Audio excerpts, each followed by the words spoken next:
The Pursuit of Self, 2 Samuel 20. Chapter 20 begins with a wonderfully colorful description of the central character, a man named Sheba. We are told, now, there happened to be there a worthless man whose name was Sheba. The Bible does not provide any detail for how it determined the worthlessness of Sheba. Instead, it simply allows us to observe his actions. Following the demise of Absalom, the power vacuum has left Israel and Judah in turmoil, with no clear leadership. King David has not been restored, and the local leaders are puzzling over what should come next. Israel is first to embrace David, and David uses some cajoling to regain Judah's favor, including replacing Joab, the head of his army, with Amasa, who is from Judah.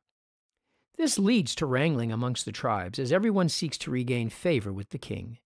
In the midst of this confusion, Sheba steps up, but not to pursue peace or the greater good of Israel, but rather to seek his own ascendance. And in this we see what God calls a worthless man. The pursuit of a narrow, selfish agenda will always be worthless in the eyes of the Lord. Whatever favor Sheba had with the men of Israel could have been used for reconciliation and healing during a chaotic time. Instead, Sheba has chosen to pour fuel on the fire as a means of self-promotion. His end will come soon. The Bible contrasts Sheba's actions with that of a woman who is never named, but the Bible tells us is wise. She will deliver the head of Sheba to Joab in order to save her city from destruction. Left without commentary in the midst of all this action is Joab. Joab has been a faithful defender of David, but one who is ruthless in the pursuit of his own agenda. We will see this again as Joab will murder Amasa, the man who David has given Joab's position as leader of his army. It is not the first time Joab will turn to treachery and murder in order to obtain his goal. We saw Joab murder Abner as Abner was seeking peace with David, but threatened Joab's position. So what are we to make of Joab? The Bible does not tell us, yet.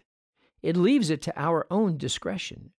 What are we to make of a man who uses treachery in pursuit of what we would agree is a good or even godly objective, in this case the reinstatement of David as king?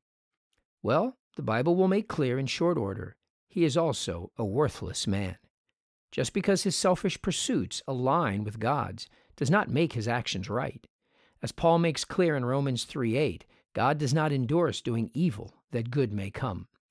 With the Lord, our motives matter as much as our actions. Doing the right thing for the wrong reason is no better than doing the wrong thing.